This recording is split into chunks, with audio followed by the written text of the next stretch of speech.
I take great pleasure and pride in introducing our speaker, Brent Bozell III.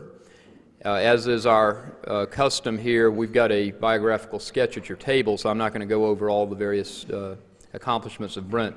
One thing that I will mention, though, Brent and I had dinner last night, and he's just an absolutely fascinating person, and I'm sure you'll agree after you hear him this morning. But I take some solace in one thing, and that is that Brent probably oversees the largest archive of programming, news reports, and primetime programming of any agency or person in the country. He has over 80,000 hours of programming within his archives. What's more impressive than that, though, is he can retrieve it. If he publishes something and tells you that Sam Donaldson had this flippant remark about this politician back in 1989, the interesting part is if he's challenged, he can pull that tape out and show it to you. So even though he's a very trustworthy fellow, you don't have to believe him. But my point in mentioning all this, my point in mentioning this is that last night when we had dinner, he mentioned he had just gotten a new VCR, and he had to get his 11-year-old to put it together. So even though he's probably got this electronic retrieval system second to none, overseeing this massive archive of recordings of network media and things of that sort, he too struggles with those things that we all, I think, our age particularly struggle with. So without further ado, I take great pleasure in introducing to you Brent Bozell III.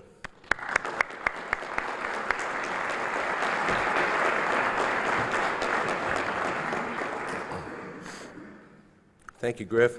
I'm glad that you honored my request that our remarks be off the record last night. And I can't wait for the day that you confide something to me about yourself, because the next time I give a speech, I will start with last night, Griff said. Griff asked me to, and I was asked by others too, to speak to you, to give some comments about this whole question about the media and the importance of the media. And I think it's a timely subject for this organization, given that the Media Research Center is going to be invaded next week by members of Reinhardt College and the Georgia Public Policy Foundation to discuss a similar type of venture in Georgia. And we will be going through an awful lot of information with them, but I wanted to touch on some broad areas for you this morning, and then I can be happy to take some questions if there's time on this. Conservatives have been complaining about this thing called media bias for 30 years. But for 30 years, we really weren't getting very far. But three things happened in 1981 that started turning that whole thing around. The first thing was that a man by the name of Ronald Reagan came to Washington, D.C., and the media, which had been so disparaging of the conservative movement, couldn't ignore it any longer. Oh yes, they could attack it, but they had to cover it, and that was critically important. The second thing that happened in 1981 was that this crazy man in Atlanta by the name of Ted Turner decided that he was going to launch a cable network. And to the chortles of the establishment media, in 1981 he started CNN, and then in 1982, to their guffaws, he started Headline News, and in 1983, and at this point they're rolling over in laughter, he said he wanted to buy CBS. 10 years later, they ain't laughing anymore at Ted Turner. What Ted Turner did for conservatives, what did Ted Turner do for conservatives? That's an interesting one. What Ted Turner, it's a paradox. There is probably no more left-wing activists in the media today than Ted Turner. On the other hand, Ted Turner has done the most for conservatives in modern history of communications, simply by bringing to the table a network that would allow for balance in its news programming. Oh yes, there are plenty of things that we have problems with at CNN, just like we do with anyone else, and we have to because Brent Bozell needs a job. But the reality is that CNN has done an awfully good job in trying to balance their news stories. And my suspicion about Ted Turner is that he is first and foremost a businessman. And what Ted Turner saw was that there was a huge portion of the American population that was turned off by what they were getting in the media. And he catered to the conservatives, not by offering a conservative media, but by offering conservatives a voice alongside with liberals. In other words, allowing for a balanced press. And in so doing, got the ratings and got the credibility that he was looking for. The third thing that happened in 1981 was a study released by this fellow Bob Lichter. Bob Lichter, Professor Bob Lichter, did something that it had never occurred to anyone before to do. He set out to prove media bias.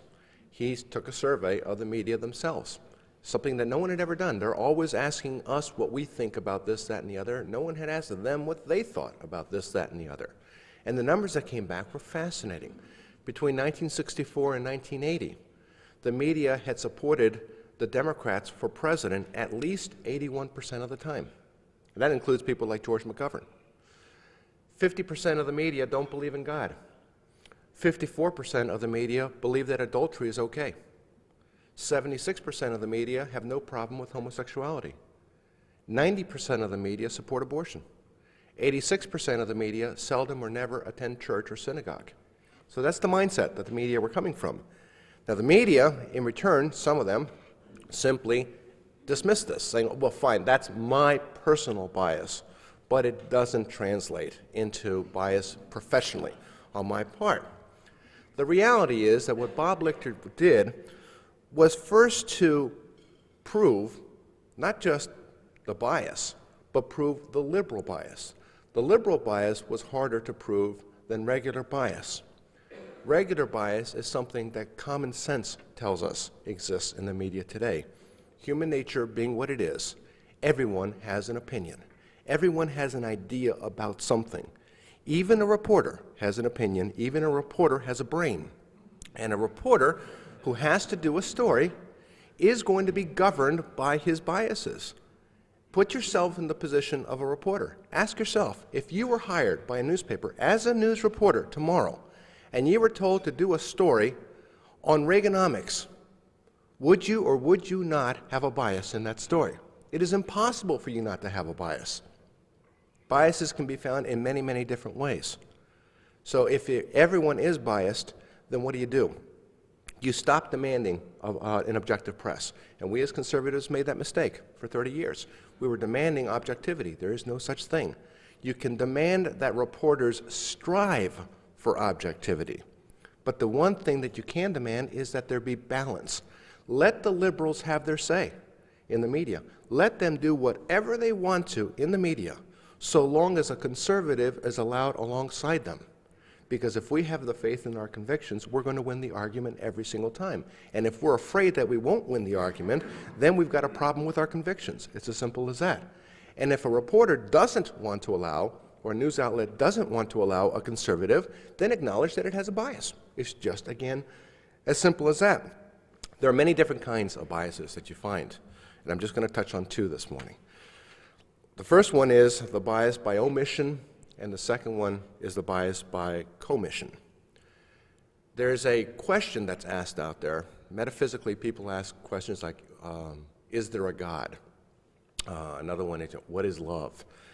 In Washington, in this business, it's, what is news? That's the question that everyone asks. Leslie Midgley was Walter Cronkite's longtime producer at CBS. He wrote a book, an autobiography called How Many Words Do You Want? And by the way, for those of you who have maintained in the 60s that Walter Cronkite had an agenda on the Vietnam War, and Mr. Objectivity never had an agenda, or so he said, and the media defended him as the paragon of truth and objectivity, read this book.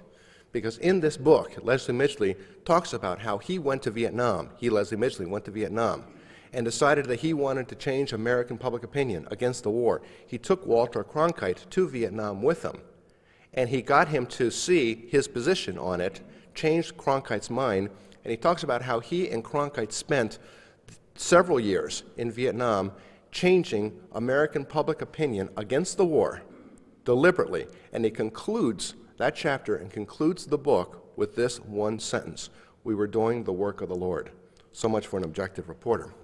Anyway, Leslie Midgley spent the first half of the book talking about his years in the printing press, and in that section he asks the metaphysical question, what is news? And he gives the right answer. He says, in the print press, news is what the editor says it is.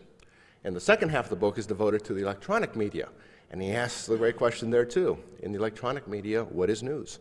And his answer is, news is what the producer says it is. And that really is the definition of news. There is no such thing as hard news, as objective news. Now, you can have a bias by commission. Commissionable bias is the bias that we tend to see all the time. It is the agenda that's being hoisted on the public by a so-called fair, balanced, and objective media. I'm going to read you some quotes. These were quotes in the last 10 days about the contract with America. And then you tell me who said them. Here's one. Today's GOP congressional candidates were summoned to Washington and given a battle plan. However, as NBC's Lisa Meyer tells us tonight, it is long on promises and short on sound premises. And you might think that that's Gephardt speaking. In fact, it was NBC, Tom Brokaw. How about this one? A cheap trick wish list written by Republican members of the House. And you might think that's George Mitchell responding. In fact, it's U.S. News and World co-editor Michael Ruby in his magazine. How about this one? The ploy would be a political coup, except for one problem. Gingrich's list is just a collection of GOP golden oldies that pander to the public's desire to get something for nothing. The balanced budget amendment, a middle-class tax cut, a capital gains tax cut, term limits, the repeal of some Social Security taxes, along with the marriage penalty and tough welfare reform. You might think that that's an analysis given by Leon Panetta. That was U.S. News Assistant Managing Editor Gloria Borger in the same magazine. How about this one? What this contract says is you can have hot fudge sundae for every meal and still lose weight. It's a fraud, and there's a whole lot of Republicans who already are starting to forget where they were September 27th. You might think that's Bill Clinton. In fact, that was Al Hunt. And my favorite, the Republicans have no shame at all. Bob Dole, for example, balled out the Reagan administration in 1982 by restoring a lot of the tax money that had been lopped off. We'd probably have a 5 times higher deficit otherwise, and this contract with America is nothing but gimmicks and silly stuff, and nobody can govern with it. You paid for that quote. That was Nina Totenberg from NPR. That's the news media talking to you. That is the commission. That's where they come forward with a bias. But the other kind of bias, the opposite, is, I think, more fascinating. It's the bias by omission. It's what's not said. It's very hard to track this because you can't tape and watch something that's not said. But that is an important issue because there are all sorts of events that take place in the world that we as conservatives simply assume, because we're knowledgeable about it, that the public knows about these things. Let me give you some examples about things that the public has no idea about. 1986, if you recall, NBC brought forward the pictures of the starving babies in Ethiopia. You saw them with the bugs in the eyes, with the bloated bellies, those terrible, terrible pictures of the famine. And what that did was to trigger a huge response from the United States in the form of food and medical supplies and whatnot to help the starving masses in that country. A great idea. What didn't NBC tell them? What didn't anyone ever report on the national news? They didn't report what conservatives would have reported, what we knew. What caused the famine? How were those children relocated into the desert? Who relocated them? The Marxist government. What happened to the aid that was delivered? That a 10% tariff was placed on the food. Nobody knows this. What happened to the food when it entered the country? How much of it was waylaid and go to feed the Marxist army in Ethiopia? All these stories conservatives knew about. Nobody knew, and still nobody knows in the public. They just know children are starving, and we're going to help them. Another example, 1990, the deficit reduction plan. Do you remember that? George Bush, remember him? Here's a man who was hounded and hounded and hounded by the left and the media to, quote-unquote, do the right thing on taxes. He had to raise taxes to take care of the deficit reduction problem. or the deficit problem. And in 1990, he capitulated, and he came forward with the Great Deficit Reduction Plan. And you saw story after story after story, and I could get you all those stories, about the courage that George Bush showed by raising taxes. What didn't the media report? We looked at every story from September through October of 1990. There were 231 network news stories to look for these questions. How many stories were devoted to wasteful government spending? To the studies that have been done by Citizens Against Government Waste, the Heritage Foundation, Reader's Digest, and others, the Grace Commission, showing tens of billions of dollars that could be cut in wasteful spending in Washington, D.C. without touching any program whatsoever. How many stories were devoted to the need to cut wasteful spending if you want to reduce the deficit? Not one in all the networks. How many stories were devoted to the fact that the proposed cuts that the Bush administration had come forward with, that the Democrats thought were so wonderful, weren't cuts? In fact, they were cuts in the increase of spending. There was not a single cut made in that great deficit reduction plan. Not one. How many people do you think were told by the networks, or how many networks news stories do you think dealt with the proposition that this was not a deficit reduction plan at all? That in fact, the budget included an increase in spending of $100 billion. The budget deficit plan was not going down. It was going up with this plan. How many stories were devoted to the fact that the budget went up $100 billion with this plan? It was complete hypocrisy. Not one. Not a single story. So we as conservatives said what was going on in Washington was not true, but the public had no idea if they were relying on the news media. Another example of sin of omission. 91% of the public believes in God and says it has a strong affinity with God. We looked at every news story in 1993 to look at how the media considered this question about this wacky thing called God. We looked at 18,000 evening news stories on the networks. There were 212 stories on religion out of 18,000, less than 1%. So whereas we have an affinity with God, the media don't, to them it's not on the radar screen. We looked at every morning talk show on the networks. There were 23,000 stories.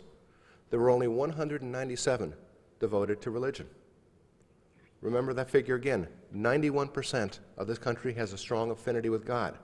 Yet there were only 197 stories out of 23,000 that dealt with religion in the media. It's not on their radar screen. It is, again, the sin of omission. For those of you who are pro-life, as I am, consider this fact. There were 150 network news stories on violence at abortion clinics, which was a news story. There were Peter Gunn and others were hurt, and Peter Gunn was killed, obviously. But there was a story to be covered, and that needed to be covered. But for those of us who are pro-life, we scratch our heads and we believe that 1.6 million babies are killed every year. And there's such a thing as violence at abortion clinics, the violence of abortion itself. How many stories dealt with that? Not a one in 1993. They did cover the violence of abortion in Bosnia. CBS did a story on that. So somehow in Bosnia it's a story, but not in this country. But religion wasn't on the radar screen at all. Fourth example, the Senate race here in Virginia right now. I'm fascinated to read in the Washington Post last Saturday a huge story about the fact that people care about character, they don't care about issues in the 1994 Senate race. That Oliver North has been not able to get has not been pushing any kind of an agenda, that in fact it is his character that's an issue. Now, I've talked to Ali several times, who is beside himself with frustration, given that he has been campaigning for 8 months on a 54-point program, which he talks about 8 times a day, with about 30 cameramen in tow anywhere he goes. Never is anything he says covered. Instead, it's the old Iran-Contra stories, which are repeated over and over and over again. And then comes the Washington Post and says, geez, people just care about character. They don't care about the issues. That's the sin of omission that's going on there. There is no institution, to my thinking, that has more power over the culture in America than the national media. We've just talked about news for a second. Look at entertainment television for a second. Consider these facts. 75% of adults watch television between dinner and bedtime every night.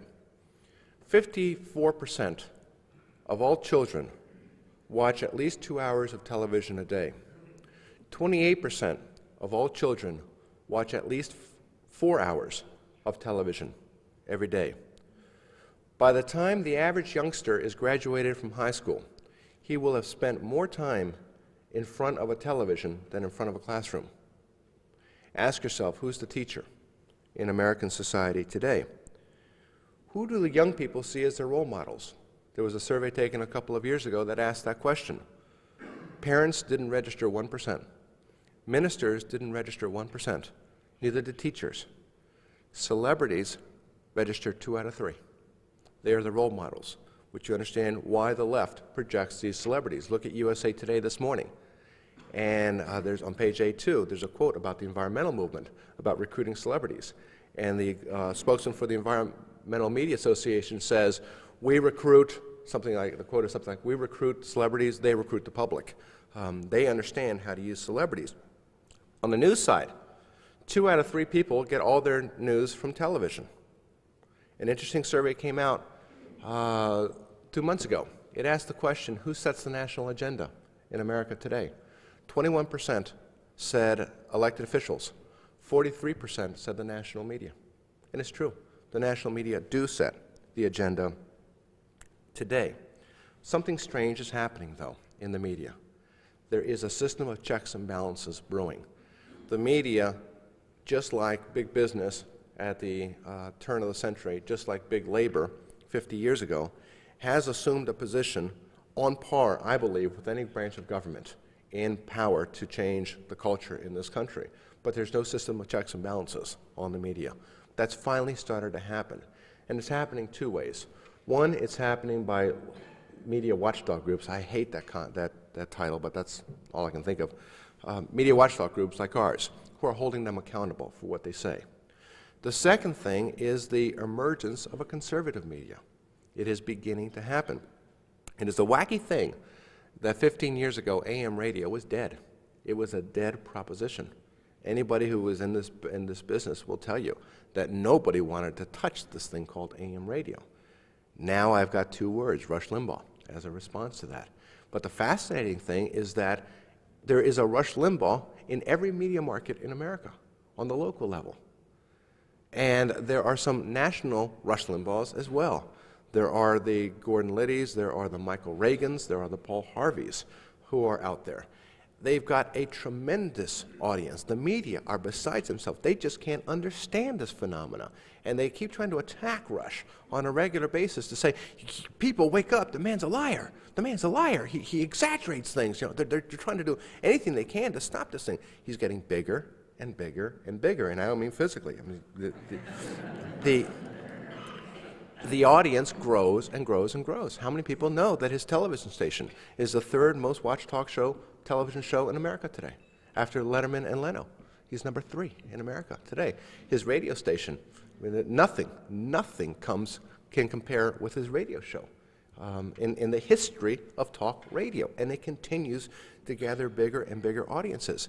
You're seeing conservative television emerge. Paul Weyrich's National Empowerment Television, still very much in its infant stages, but it's got the potential. You'll see another network that's going to emerge by the fall of next year, the Conservative Television Network. It's going to be a very different kind of a network. It's going to be, I think, an overnight success because it is more culture-based than Paul's is, but with the 2 of them, you're going to see movement. There's competition now in the cable industry. The media are no longer monolithic. You no longer have 3 networks that can control news information. You now have the ability to get news from all sorts of other stations. You've got the talk show channel. You've got CNBC. You've got the Family Channel that is growing. Interesting thing, the entertainment television will tell you that they have to have racier television programming because they've got to compete with cable. nonsense. If you look at the growth rates at Cinemax, HBO, and other racy cable stations, you'll see they're going down in their membership. What's going up? The Family Channel, Nickelodeon, Disney. The family channels are going up, which might explain why you've got shows like Christie, Against the Grain, the #1 show on television, Home Improvement, which is produced by two missionaries. Great story there. You're seeing the growth of our values coming into television on the entertainment side. You're seeing competition coming into the news media. What does it all mean? For an organization like ours, our mission is to focus on the national media, and I like to think we do a pretty good job at that. We don't focus on the local media. Only a local organization can focus on the local media. But just as it's important for there to be a national presence to focus on the national media, it is equally important that there be a state presence to focus on the state media. Because just as the national media can wreak havoc on issues nationally, so too can the state media wreak havoc on state issues. You've got a newspaper here in town that people tell me about. That's quite interesting. And you've got some television stations that are quite interesting. That is why when Hank McCamish and others from the Georgia Public Policy Foundation and Reinhardt College talked to me about the idea of possibly setting up a project to focus and monitor on the media here in Georgia, I jumped at the opportunity to help wherever we can. Those of you who are supporters of this organization, please help them. And they, by the way, no one's asked me to say this, and maybe I'm out of line, Griff, I don't know. But please help them as they do this, because you'll see overnight that this will be the most important thing that this organization does. And you'll see overnight, for the first time, just imagine, for the first time, your newspaper being held accountable for what it does. It's never happened before. Anyway, I'd be happy to take questions. Yes, sir.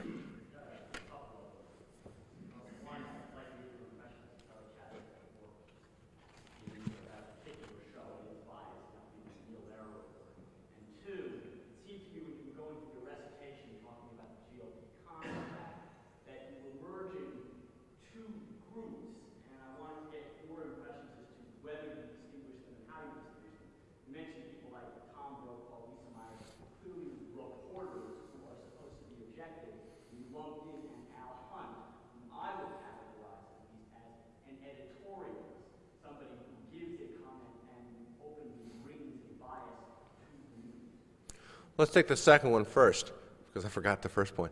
Then I'll ask you again. You and I think alike, but you know what? We don't represent public opinion. What is Al Hunt? Is Al Hunt a columnist of the Wall Street Journal? Al Hunt is the head of the Washington Bureau for the Wall Street Journal. Al Hunt posits himself as a news reporter. And then Al Hunt goes on the Capital Gang show. And he says, see, I can speak these ways because it's my bias, but everybody knows that I'm not putting my personal biases into my news story. It's a completely different thing. Eleanor Clift played that game for 2 years as the #1 cheerleader for the Clinton administration, saying things on the McLaughlin Group and then doing tough reporting on Bill Clinton in Newsweek. Yeah, right. It never happened. And the analogy I like to draw, if you think you can separate it, is this.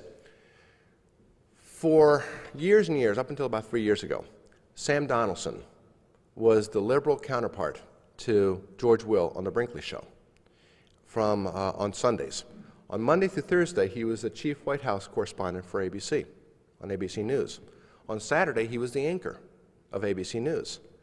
And just like the Al Hunt scenario, in this one, they believed it was defensible. On Sunday, my biases will come through, but I can do a very good news job otherwise. And my answer to that is, okay, if that's fair, how about this? How about if CNN were to announce tomorrow that Pat Buchanan, who's on Crossfire, is going to be the chief White House correspondent for CNN and then is going to anchor the weekend news reports? What do you think would be the reaction to that one? Well, you can't do that. The man's biased. He's got an opinion.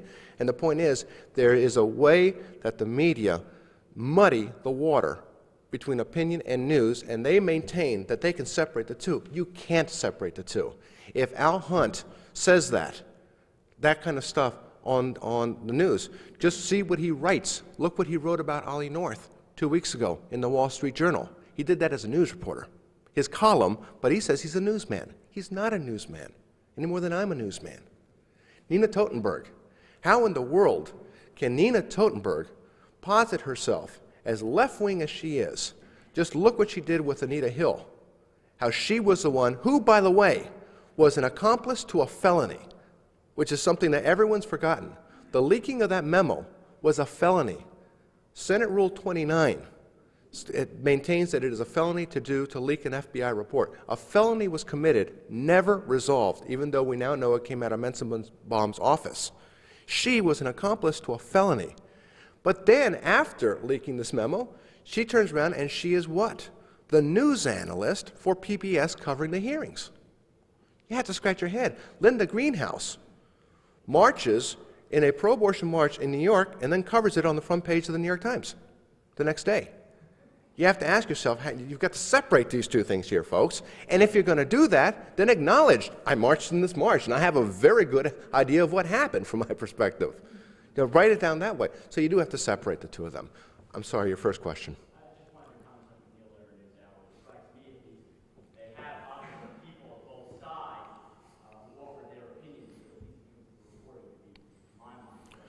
We were talking about that before breakfast. I think there's first of all, the height of arrogance of the people at McNeil-Lehrer to moan and groan about the fact that Robin is retiring, meaning that they're going to have to go to one studio instead of two. Instead of having one in New York and one in Washington, they may only have to have one. Dear, dear me, is my answer to that. On their news coverage, it is the people that participate at McNeil-Lehrer are very left-wing. But the positive is that when a conservative is brought on McNeil-Lehrer, he is given the opportunity to say his piece. It is not like so many other shows. I mean, Larry King has this habit, and so does Michael Kinsley. As soon as a conservative starts making a point, he cuts him off. And you can just, next time you watch Crossfire, you'll see every time a conservative is about to make a good point, Kinsley cuts you off. And watch the same thing on Larry King. They don't do that on McNeil-Lehrer. Now, they will load the panel against you. And somebody wrote me recently, and he said, aren't you upset that it always happens to you when you go on the television? I mean, I did a Reliable Sources show on CNN to talk about the attacks on Rush. This was their idea of a balanced panel. It was Bernard Kalb, Ellen Hume, Howie Kurtz of the Washington Post, Marty Schramm, the columnist, and this left-wing yahoo from this group FAIR. 5 of them and me. And that was their idea of a balanced panel. And they really do believe that it's balanced when it's 5 liberals and 1 conservative. McNeil-Lehrer can do that too. The good news is, however, they will shut up and allow a conservative to say his piece. And in that sense, they're worth it. The interesting thing about McNeil-Lehrer also is this idea that it needs public funding. How nonsensical. If you look at public TV at PBS, Children's Television Workshop, which does Sesame Street, makes $51 million a year profit from the sale of merchandising. McNeil-Lehrer has had overtures from every network to be picked up by a regular network and to behave the way everyone else behaves in the free enterprise system through a regular business deal. There is, if you look at the shows that are good shows on PBS, they would all not only survive, but thrive on the regular networks, thrive on the networks. What wouldn't thrive? The other 98% of the programming on PBS, which deserves to be thrown away. Any other questions? Yes, sir. There's almost no conservative viewpoint on NPR. How do people complain about it? Nobody seems to be Well, NPR is a difficult one. From the first, take away the ideology for a second. Is there a need for NPR? Is there a need for PBS? There is absolutely no need for these stations. Remember what happened in 1967 when the Public Broadcasting Act was launched. It was launched in response to the fact that there was no cultural television. There were 3 networks, and the idea was to have cultural television. The things that we oppose oftentimes are not cultural at all. It's just strictly political. But in a 100-station cable enterprise, which we have in Washington, in a 500-station superhighway, which we're going to have in a couple of years, there's all sorts of programming of a cultural nature taking place on PBS Discovery and the Learning Channel, and A&E, and all sorts of other things. Just like on radio, there's all sorts of opportunities for classical music, if you will. In Washington, D.C., you have one for-profit classical music station. You have 3 NPR affiliates competing against it from 3 different outlying areas in Washington. So this poor old classical music station that's trying to make a profit and turn a nickel has got to compete with National Public Radio 3 times on 3 different wavelengths. It's outrageous that it even exists. There's no justification for it. Where the bias is concerned, some of their programming, like All Things Considered, I mean, that's kind of one of those Orwellian terms out there. It's atrocious that they would present this as being in any way a kind of a balanced program. The problem that we have, unfortunately, is with so much of the leadership in Washington, D.C., that simply does not want to tackle these things, does not want to tackle NPR, PBS,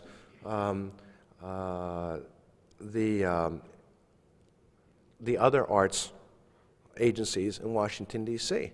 Why? Because if they do, then they'll be accused of censorship, which, by the way, I'm all in favor of when it comes to something like that. Censorship is what? Censorship is deciding to do something and not to do something else. Every time I watch NBC, I have censored ABC, CBS, and CNN.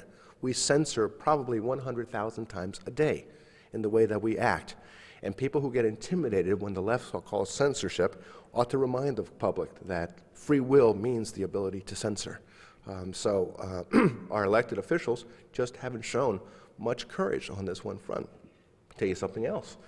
The chairman of CPB, the Corporation for Public Broadcasting, which controls all of this, is a fellow by the name of Dick Carlson, who was a Bush appointee who presents himself as a strong conservative. Nonsense. He is nothing of the sort. As a matter of fact, he used to be the head of Voice of America. His goal is now for PBS to take over the Voice of America so that the programming on PBS can be shown worldwide. And that's why they got $1 billion more in funding. Yes, sir. Care to comment a little bit about a local newspaper? Well, I really shouldn't, because I try to know what I'm talking about. All I know is that I hear one terrible story after another. But I will tell you a little anecdote. About 3 years ago, I was here in town visiting with Dick Williams. Dick, by the way, is an old friend of our organization. We have an annual award through one of our publications, which we used to call the Linda Ellerby Awards. But she got fired from everything, so we decided she didn't merit it anymore. But we give awards for the stupidest things said all year long. It's an Oscar-style type of thing. And Heston is a judge, and Rush is a judge, and Dick is one of our judges, too, and he writes a column every year on this.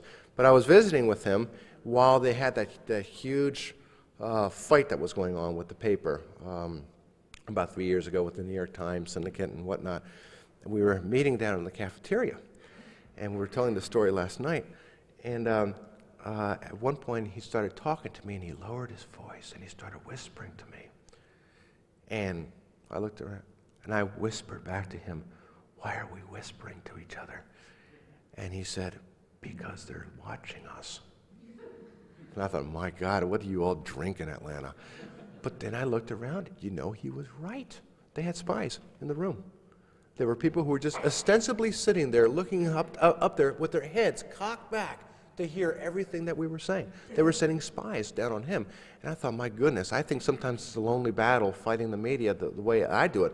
Poor Dick Williams had to work in this paper where they had spies on him, spying on him to see who he was talking to.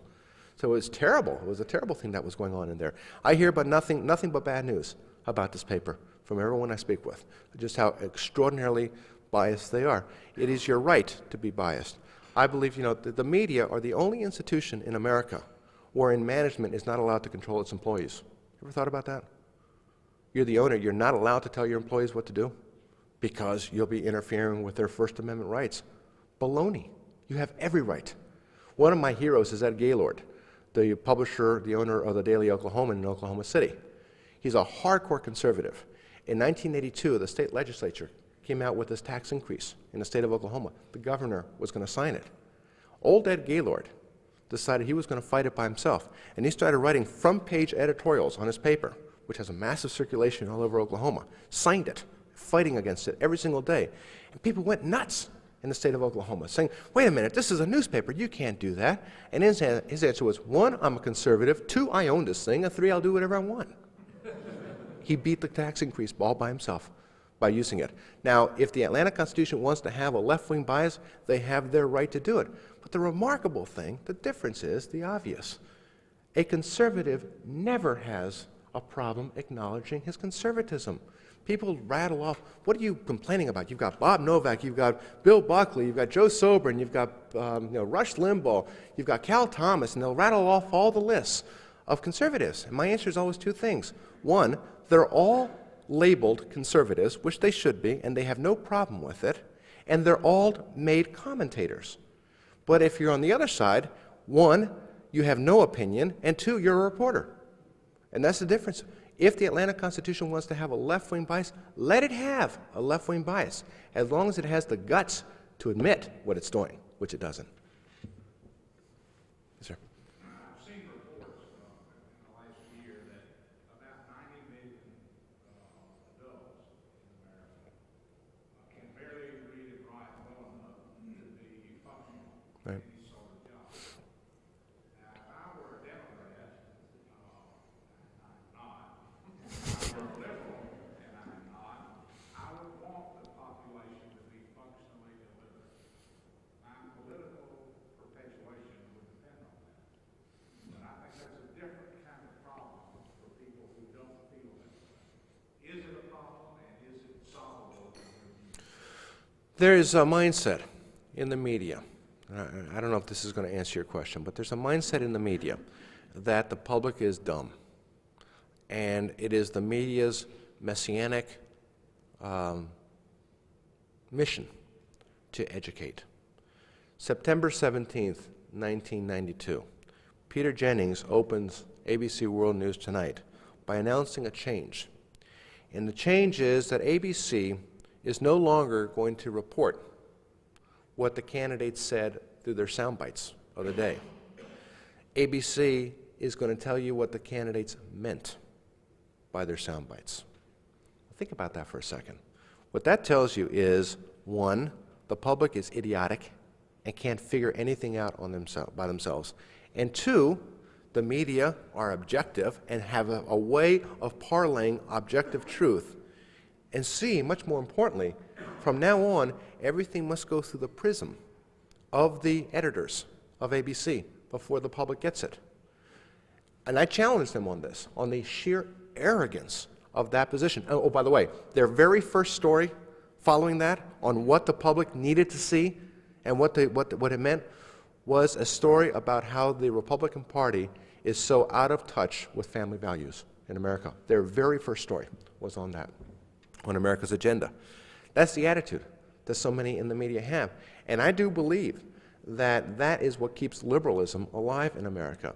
It is this belief that if you are poor and you are unintelligent and you have no future that we can see, we will give you food, we will give you clothing, we will give you transportation, we will give you education, we will give you health care, and we'll take care of you. One condition, stay right where you are, boy, is the attitude of liberalism today. So it is, I hate to say it, but it's true. It is in their vested interest that people remain ignorant. The more intelligent they become, the less liberal they are. For it's just common sense, I think. Any other questions? Okay. Oh, I appreciate being here. Oh, wait, we got one more.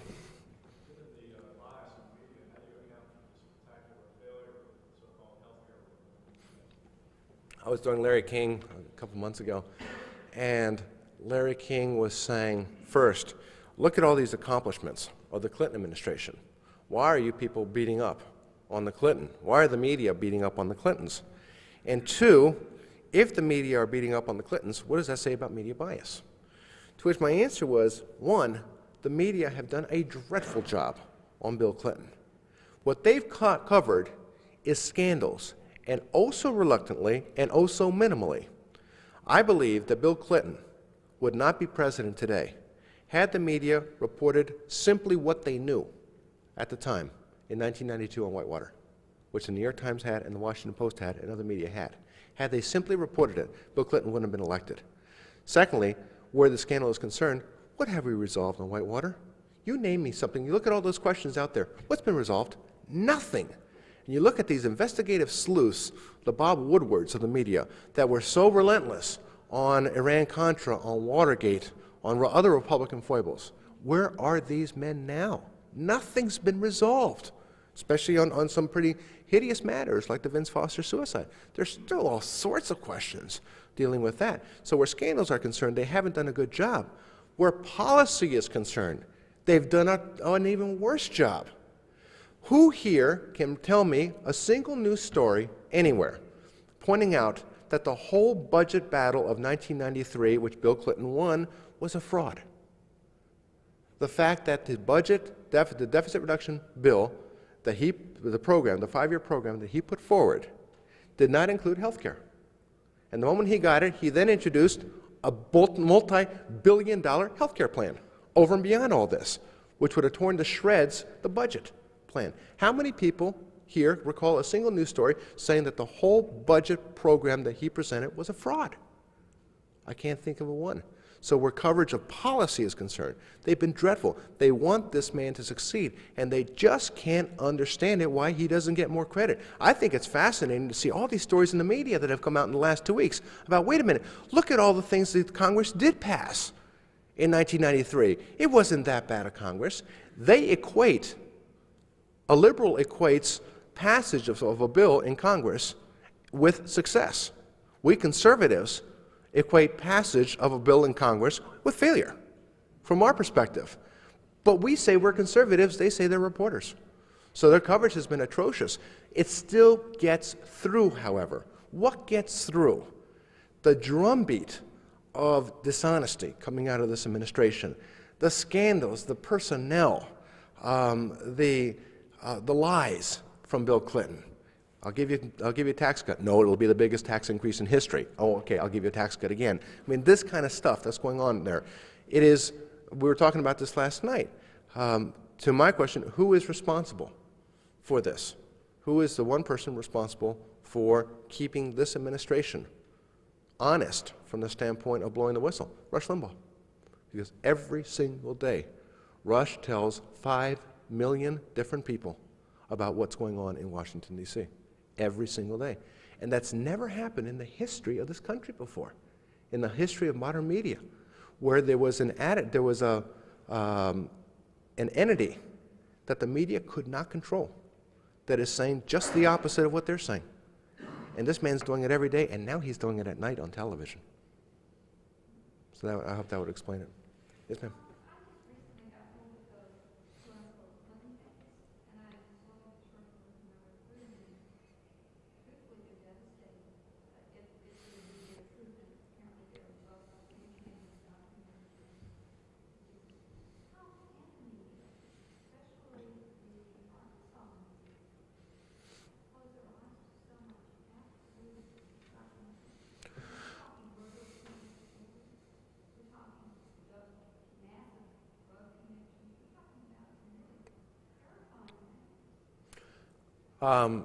The media, just as the media wanted instinctively to believe everything said in Iran-Contra, drug running and all that, so too do they not want to believe anything associated with Whitewater. The problem with that tape is that it may be 95% accurate. It also does have some inaccuracies. The inaccuracies are speculations presented as truth. It's not a fair playing field. I know this. It's not a fair playing field. But if you're not 100% accurate, then they can dismiss you by one mistake. And there are some mistakes on that tape. There are some, I've gone through the tapes. There's some things that I know that are just not right. Minor details that I know that are not right, but enough for the media to dismiss it. There are things in Whitewater that boggle the mind. The fact that the police report, and I'm not leading anywhere with this because I've got the questions, I don't know the answers, But the fact that the police report does not jive with the Fisk report on the Vince Foster suicide. The fact that they used the most sophisticated, the fact that the police report, the handwritten police report, one version says that he walked in, he looked for the body, he didn't see it behind the first cannon, he found it behind the second cannon, which is what CW, the confidential witness, reported. The second version, handwritten again, is I walked in, into the park, I looked at the first cannon, and 20 feet away I found the second cannon, which is very different from what he wrote in this other handwritten note. Why the two versions? Why is it that the FBI looked at that scene with the most sophisticated electronic equipment that the FBI has to look for the bullet that killed Vince Foster? They found bullets dating back to the Civil War, but they never found the bullet. And that kind of question, I don't know where it's leading, but there are these questions that make you scratch your head and say, my goodness, what is going on in this city? How is it that the White House had Patty Thomason, who was Dan Lassiter's sidekick, he being in jail for cocaine running, rifling through Vince Foster's office? How in the world did they say that they didn't find a suicide note, but then said that they found it the third time they looked in his briefcase, a note torn up 27 times? Ladies and gentlemen, how does one overlook a note ripped up 27 times in a briefcase when you're looking for a note? I mean, this on and on and on these questions go.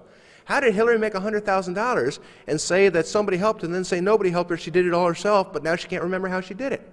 I mean, if I made $100,000 with a $1,000 investment, I damn sure remember how to do it. On and on the questions go. I know they're not covering. Anyway, we're being yanked. Thank you very much and good luck to you all.